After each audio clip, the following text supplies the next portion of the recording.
Welcome to Justice for New York. I'm your host, Charles Collins. Okay, now for our presentation. If you have any questions, all the documentation to support what I'm saying is on my website, justice4newyork.com. My email address is justice4newyork@aol.com.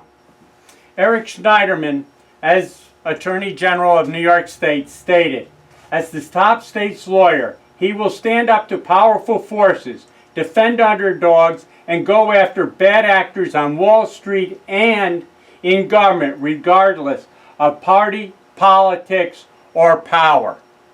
Let's see how true that is going to be. All of our government officials are required to take an oath of office. The oath of office states, "I do solemnly swear or affirm that I will support the Constitution of the United States and the Constitution of the State of New York, and I will faithfully discharge the duties of the office of, according to the best of my ability." Most of them are only giving lip service to their oath of office. The first thing we're going to discuss is the right to a public trial in family court.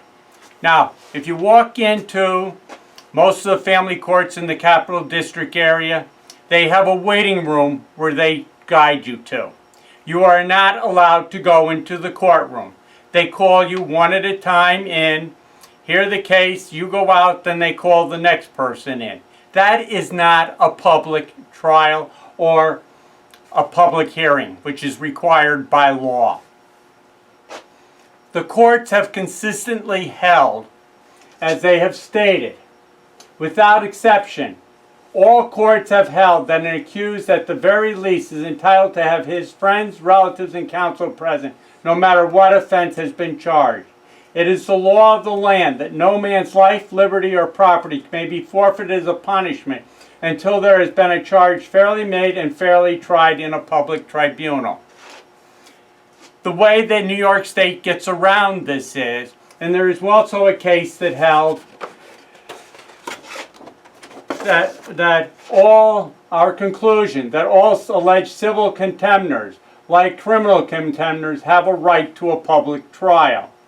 The threat of imprisonment is the coercion that makes a civil contempt proceeding effective.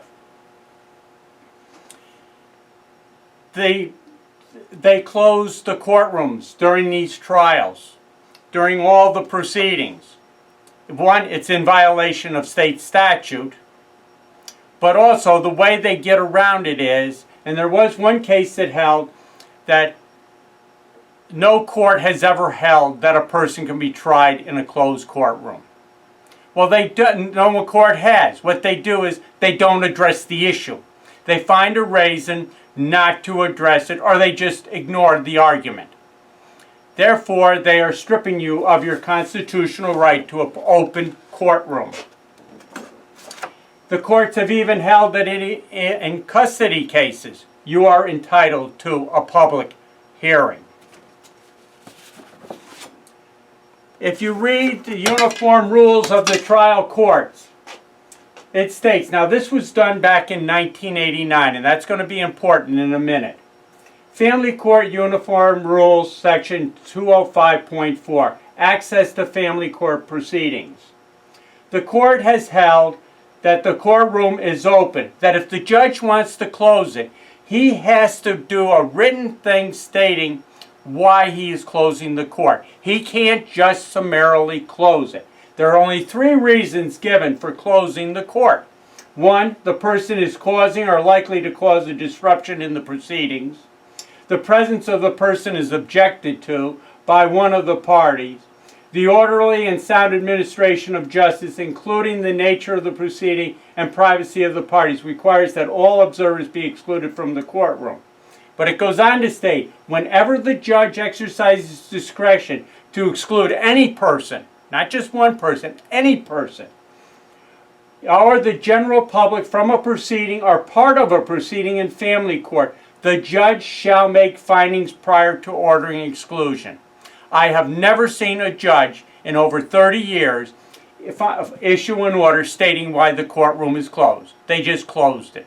As a matter of fact, as it will be documented, it took me 4 years to get a public trial.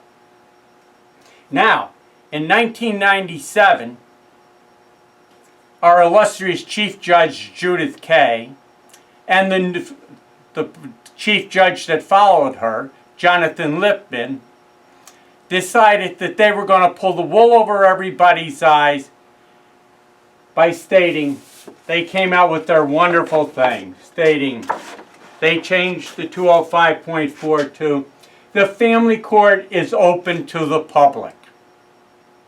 This is 20 years later, or almost 20 years later, the family court is still closed.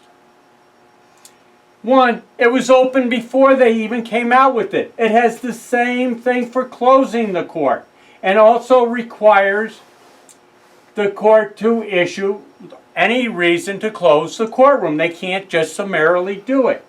Even the judiciary article, sittings of the court to be public. The sittings of every court within this state shall be public, and every citizen may freely attend the same. That is very clear. Every court. Doesn't exclude family court.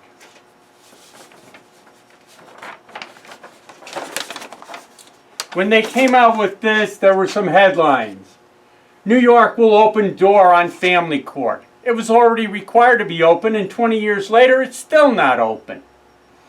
Family court wisdom. New York's Chief Judge moves to end a tradition of closed court proceedings. Not happening, especially in this area. Rules by Chief Administrator Jonathan Lippman. Didn't happen, stating that the court is now open. Now, as I stated, in 1997, Chief Judge Judith Kay said the courts are now open. They're not. In 1998, I was helping the father of another child who happened to be my ex-wife's daughter.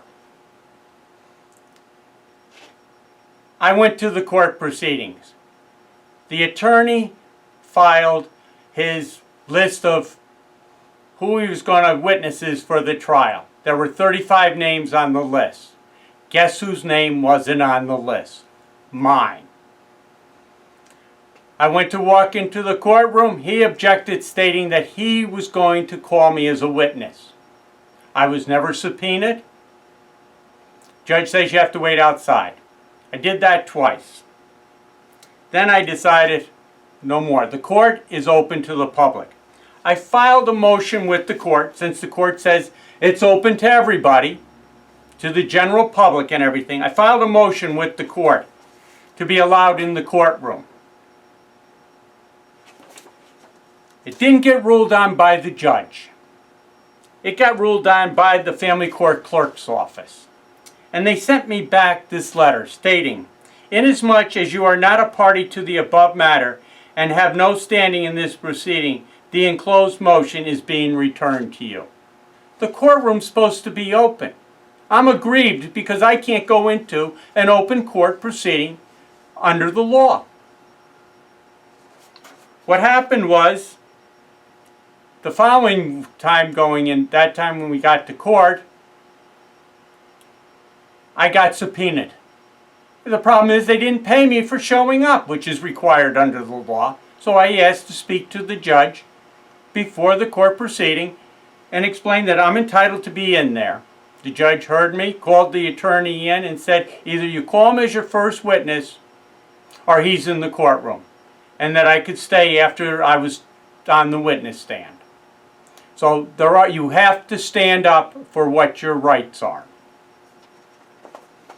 The family court is required to be open.